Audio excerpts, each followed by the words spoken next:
பராசரர் ஜோதிட மணிமண்டலத்தில் பயணிக்கக்கூடிய அனைத்து ஜோதிட சொந்தங்களுக்கும் கரூர் அஸ்வமணி மேகலையின் அன்பான வணக்கம்.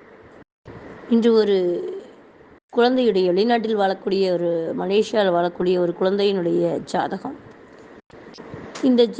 இந்த குழந்தை அப்படிங்கும்போது பார்த்தீங்கன்னா 4 வயசு 4 மாதம் ஆகுது. இந்த குழந்தைக்கு 14 வயசு சொச்ச மாதம் வரைக்கும் புதன் திசை நடப்பில் இருக்குது. ரிஷப லக்னம் கடகராசி ஆயில்ய நட்சத்திரத்தில் அந்த குழந்தை பிறந்திருக்கு. இந்த குழந்தைக்கு 14 வயசு வரைக்கும் புதன் தசை நடப்பில் இருக்குது. அப்படிங்கும்போது இந்த புதன் எங்கே இருக்கார் அப்படின்னு பார்த்தீங்கன்னா, பொதுவாகவே நம்ம ஃபஸ்ட் ஆஃப் ஆல் பார்க்குற விஷயம் என்ன பார்ப்போம், லக்னாதிபதியினுடைய பலம் என்ன அப்படிங்கிற ஒரு விஷயத்தை நம்ம பார்ப்போம். அந்த அடிப்படையில் பார்க்கும்போது லக்னாதிபதி சுக்கிரன் ஆட்சி விட்டு உட்காந்துருக்குது.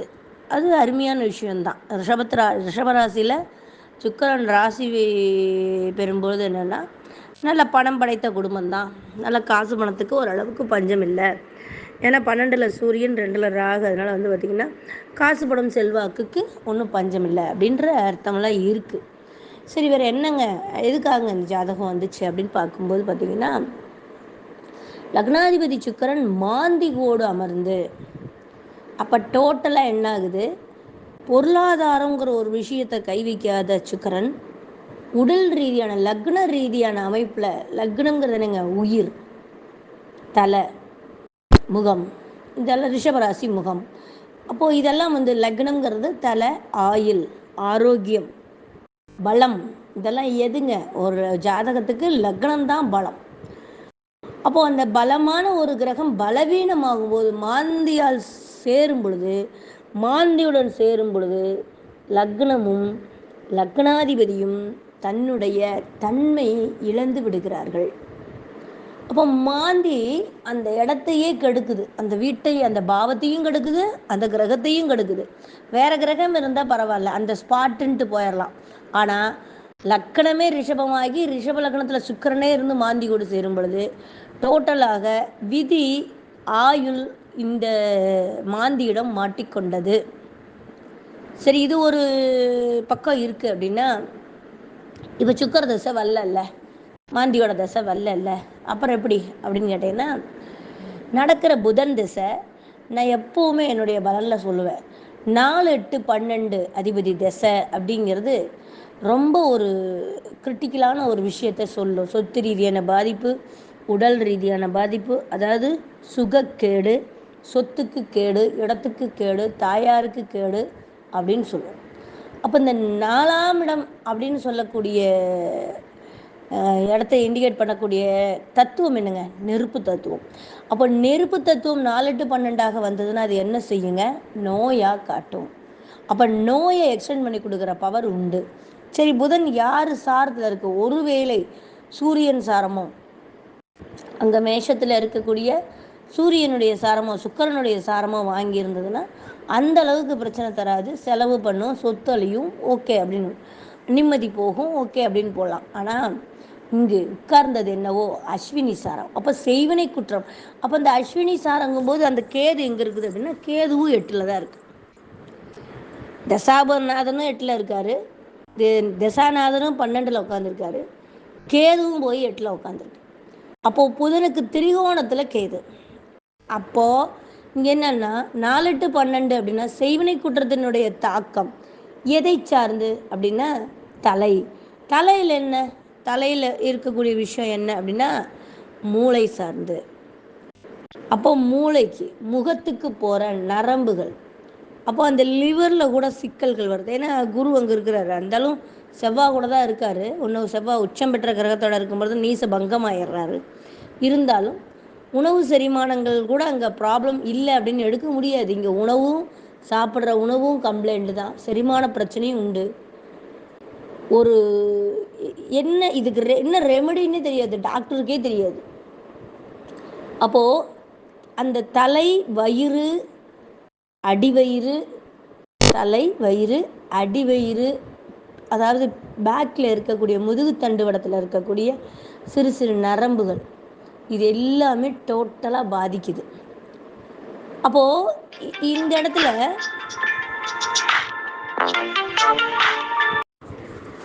சரி. இப்போ அந்த தலை, வயிறு செரிமான பிரச்சனைகள், வயிறு சார்ந்த பிரச்சனைகள், பேக்கில் செரிமானமாகி வெளியே கருமா வெளியேறக்கூடிய ஆசன வாய்கள் சம்மந்தப்பட்ட அடிவயிறுங்கிறத விட பேக்கில் இருக்கக்கூடிய முதுகு தண்டுவடத்தினுடைய ப்ராப்ளங்கள், ப்ராசஸ் டோட்டலாக அடி வாங்குது. ப்ராசஸ்க்கு உண்டானது சந்திர பகவான் தான். அப்போ இந்த சந்திர பகவான் மாரகாதிபதியாகி அவயோகியாகி ரிஷப லக்னத்திற்கு மாரகாதிபதியாகி அவயோகியாகி புதன் சாரத்திலே இருக்கார். இப்போ புதன் தசாபுத்தி நடத்துகிறார். அப்போ டோட்டலாக அது அந்த உணவு, தொண்டை, சாப்பாடு முழுங்கிறது, லிக்விடில் தான் சாப்பிட்றதுங்கிறது, சாப்பிடும் உணவுகளெல்லாம் விஷமாக மாறுவது, கண்டாந்திர நட்சத்திரத்தில் இருக்கிறதுனால சாப்பிட உணவுகளெல்லாம் விஷ நட்சத்திரங்களில், கண்டாந்திர நட்சத்திரங்களில், செய்வினை கூட்டத்துக்குண்டான நட்சத்திரங்களில் இருக்கிறதுனால இது அனைத்தும் விஷமாக மாறுவது. இது டோட்டலாக எடுத்த உடனே நம்ம சொல்லிடலாம். இப்போ அரிவரிசை மையெல்லாம் பார்த்தீங்கன்னா இந்த மாந்தியை வச்சு தான் ஒரு தீராத பிரச்சனை அப்படிங்கும்போது நீ மாந்தி எடு. ஏன் இது நான் என்னுடைய சொந்த அனுபவத்தில் நான் கேட்கும்போது அஸ்வபாபுன்னா கூட இந்த விஷயத்த மென்ஷன் பண்ணார். மாந்தி எங்கே இருக்குன்னு பாடுறா அப்படின்னாரு. அப்போது ஒரு ஒரு ரெமெடி கிடைக்காத ப்ராப்ளங்களுக்கு, பிரச்சனைகளுக்கு, நோய்களுக்கு, கடன்களுக்கு மாந்தி முக்கியமான ஒரு ரெமெடியாக இருக்கும், முக்கியமான காரணகர்த்தாவாக இருப்பார். அப்போ லக்னத்திலே சுக்கிரனோடு இருக்கும்போது அருமையாக இதை இது என்ன பண்ணணும்னா, இதுக்கான சாதாரணமாக கோவில் பரிகாரங்கள் அப்படின்னு எடுக்கிறதெல்லாம் வேஸ்ட்டு, உள்ளே வீண் பண்ணிடும். அதனால் பார்த்திங்கன்னா முதல் விஷயம், அட்டமாதிபதி திசை 15 வருஷம் நடக்குது. அதுக்கப்புறம் கேது திசை, கேது 8ல் தான் இருக்குது. அப்போ சுக்கிர திசை வந்தால் தான் தப்பிக்க முடியும். அப்போது இந்த ஜாதகத்துக்கு இந்த 22 வயசு வரைக்கும் இந்த குழந்தை இப்படியே கஷ்டப்பட்டுட்டு உயிரோடு இருக்கும். ஆனால் பாவகரணம் இருக்கும், உயிரோடு இருக்கும். அப்போ 22 வருஷத்துக்கு எத்தனை காசு செலவு பண்ணுறது, எவ்வளோ கஷ்டப்படுறது, எவ்வளோ வலியை பொறுக்கிறது, தாய் தந்தை என்ன பாவம் பண்ணாங்க அப்படின்னு ஆயிரும்ல. அப்போ அதனால் இங்கே எடுக்கிற விஷயத்தை பார்க்கும்போது பார்த்திங்கன்னா, ஏன்னா இந்த ரிஷபலக்கணத்துக்கு 4ஆம் இடம் தாயார் ஸ்தானம் சொல்லக்கூடியது உண்மையிலுமே சந்திரன் மாரகத்தில் மாட்டிக்கிச்சு, அவயோகியாக போச்சு. 4ஆம் இடம் தாயாருக்கு முதல்ல தாயார்கிட்ட இருந்து இந்த குழந்தைய பிரிக்கணும், தாயிட்ட இருந்து முதல்ல எடுக்கணும். தகப்பனார் பாதகாதிபதி ஆயிட்டார், பாதகத்திலே ஆட்சி. அப்போ தாய் தந்தைக்கு இந்த குழந்தை தோஷம். ஏங்க 4ஆம் பாவத்தை பார்க்கலாம்ல அப்படின்னா, 4ஆம் பாவாதிபதி சூரியன் லக்னாதிபதியோட 12ல் மறைவு. இவங்க என்ன சாப்பாடு கொடுத்தாலும், என்ன வியாதி கொடுத்தாலும், இந்த குழந்தைக்கு என்ன செலவு பண்ணாலும் இது தாய் தகப்பன் வாங்கி வந்த கருமான்று. தாய் தகப்பனுக்கு உண்டான கிரகங்கள் பாருங்கள், 9ஆம் பாவம் சனி, 4ஆம் பாவம் சூரியன். சனி பாதகத்தில் பாதகாதிபதி ஆட்சி, குரு கூட அட்டமாதிபதியோட. அம்மா லக்னாதிபதி தசாநாதனோட சேர்ந்து 12ல். எப்படி அம்மா அப்பா அந்த குழந்தைக்கு ஒரு ட்ரீட்மெண்ட் பார்த்தா எப்படி அந்த குழந்தை சரியாகும்? ஆகவே ஆகாது. எந்த கோயில் குளத்தை கூட்டிகிட்டு போனாலும் சாமி திரும்பி நின்றுக்கும், சாமி வரங்கூட கொடுக்காது. அதனால் ஃபஸ்ட்டு இந்த குழந்தைக்கு இவங்க முதல்ல இந்த குழந்தைய இவங்க ட்ரீட்மெண்ட் கொடுத்து போகிறதோ, இவங்க சோறு போடுறதோ, இவங்க பார்க்குறதோ கூடாது. வேறு யாருமே பாப்பா 4 வயசு குழந்தைய அப்படின்னா இந்த குழந்தைய வேலையாக தத்து கொடுத்து வாங்கணும். இப்போ நீங்கள் வேறு கரணநாதன் வேறையாக இருந்ததுன்னா ஒரு வேளை கொன்றும், இந்த அளவுக்கு தாங்காது, இந்த பாடி இந்த வலிகளை தாங்காது. ஆனால் பவகரணம் தாங்கும், அதுதான் இருக்குது. பவகரணம் தாங்கிறது மட்டும் இல்லை, கரணாதிபதி செவ்வாய் உச்சம் பெற்று உட்கார்ந்துருக்காரு, ஆட்சி பெற்ற சனியோட. சாதாரண விஷயம் இல்லை அது. ஆயுள் கரகன் அங்கே நீச பங்கம். அப்போ உயிர் இருக்கும், செத்து பொழைக்கணும். அப்போது இந்த விஷயத்தை குறைப்பதற்கு, இதனுடைய பவரை குறைச்சி நன்மை அடைவதற்கு முதல்ல இந்த தாயும் தகப்பனும் இந்த குழந்தையோட அம்மா அப்பான்னு சொல்லக்கூடாது. அப்போது வேறு யாருக்கு இரத்த உறவு இல்லாத அல்லது மாமா மச்சான் உறவுகளுக்கு தாரை வார்த்து கொடுத்துடணும். ஃபஸ்ட்டு தாரை வார்த்து கொடுப்பது என்பது தவிட்டுக்கு காசு பணத்தை வாங்கிட்டு கூட வைக்கக்கூடாது. 2ஆம் அதிபதி புதன் திதிசூன்யாதிபதி ஆயிட்டார் 12ல். தவிட்டுக்கு தத்து கொடுத்து வாங்கணும். தவிட்டை கொடுத்துட்டு சாமிகிட்டே கொடுத்துடலாம்.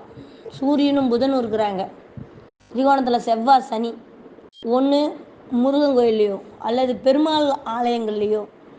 முருகன் வலுவாக தான் இருக்கார், கருணாதிபதி வலுவாக தான் இருக்கிறாரு.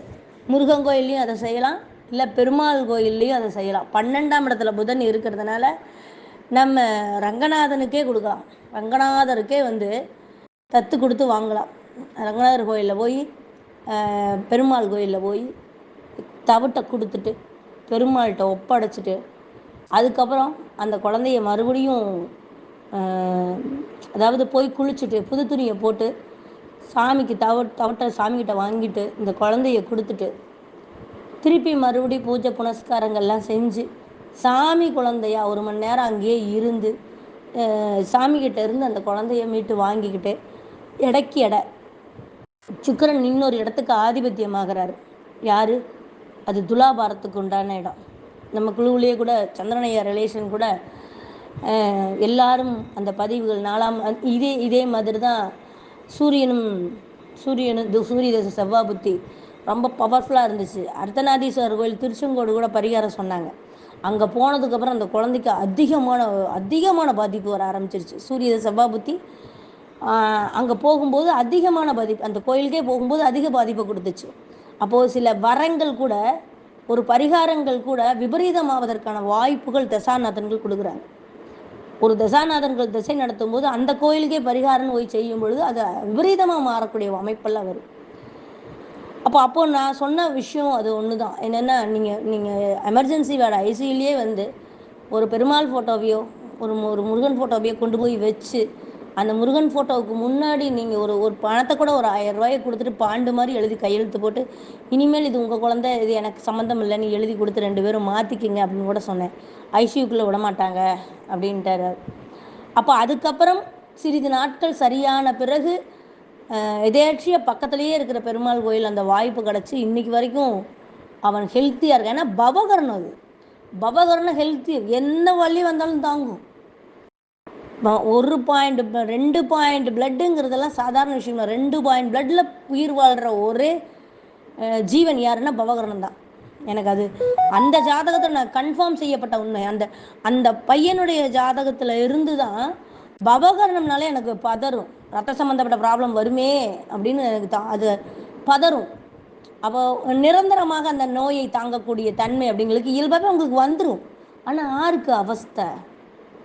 சாப்பாடு ரொம்ப கட்டுப்பாடு தேவைணும் பவகரணத்துக்கு. ஹெல்த்தி ஃபுட்டாக தான் சாப்பிடணும்.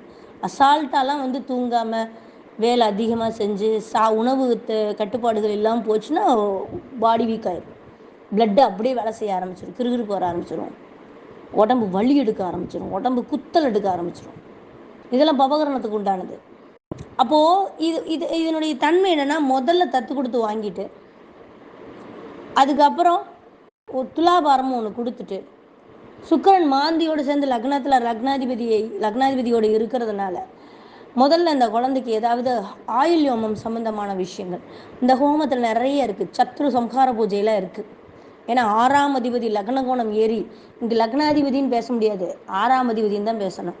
6ஆம் அதிபதி நோய்க்குண்டானவன் மாந்தியோடு இருக்கிறதுனால அதுக்கு அந்த சத்ரு சம்ஹார பூஜையோ அல்லது இன்னும் இதில் ஐயர்கள்ட்ட கேட்கும்போது இதனுடைய பலன்களை முழுசாக பரிகாரங்களை சொல்லுவாங்க.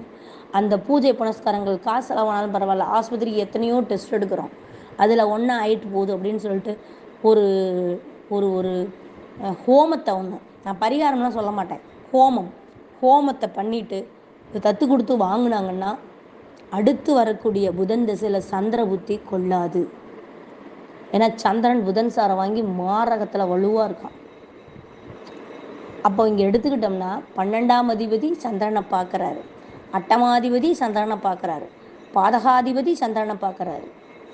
அப்போ சந்திரனை இத்தனை பேர் 3 பாவிகள் சேர்ந்து சந்திரனை பார்த்ததுன்னா சந்திர புத்தி என்ன செய்யும்? திசாநாதனுடைய சாரம் வாங்கியிருக்கு. அப்போ மாரகாதிபதி சந்திரன் மரணத்தையோ அந்த அவஸ்தையையோ அனுபவிக்க முடியாத நிலை வந்துடும். சந்திர புத்தி வர்றதுக்கு இன்னும் 1 இயர் இருக்குது. இந்த 1 இயர்க்குள்ள புதனும் சூரியனும் எந்த அளவுக்கு பாதிக்கப்பட்டாலும் கூட ரிஷப லக்னத்துக்கு புதனும் சூரியனும் குலதெய்வம் முன்னோர்கள்னு சொல்லக்கூடிய அமைப்பு. அப்போ அந்த முன்னோர்கள் இறந்ததனுடைய பலனை அப்படியே பாதியை வாங்கிக்கிட்டு இந்த குழந்தை பிறந்திருக்குது. அதை அனுபவித்து முடிச்சுட்டு தான் வாழும். அப்போது அதை அனுபவித்து முடிக்கிறதுக்கு இந்த முன்னோர்களுடைய அனுகிரகம் குலதெய்வ சாபமும் தீருவதற்கு தீரும் அப்படிங்கிறதுனால, புதன் தசை சூரிய புத்தி தீருங்கிறதுனால இந்த வழிபாடுகளை எல்லாம் செய்து குலதெய்வத்தை தொடர்ந்து வழிபாடு செய்து கொண்டு வந்தால் இவர்களுடைய ஆயுளும் ஆரோக்கியமும் நீடிக்கும். இல்லைனா சந்திர புத்தி வரும்போது கிரிட்டிக்கலுங்க, பார்த்து பக்குவமாக கையாளணும். நன்றி, வணக்கம், வாழ்க வளமுடன், வாழ்த்துக்கள்.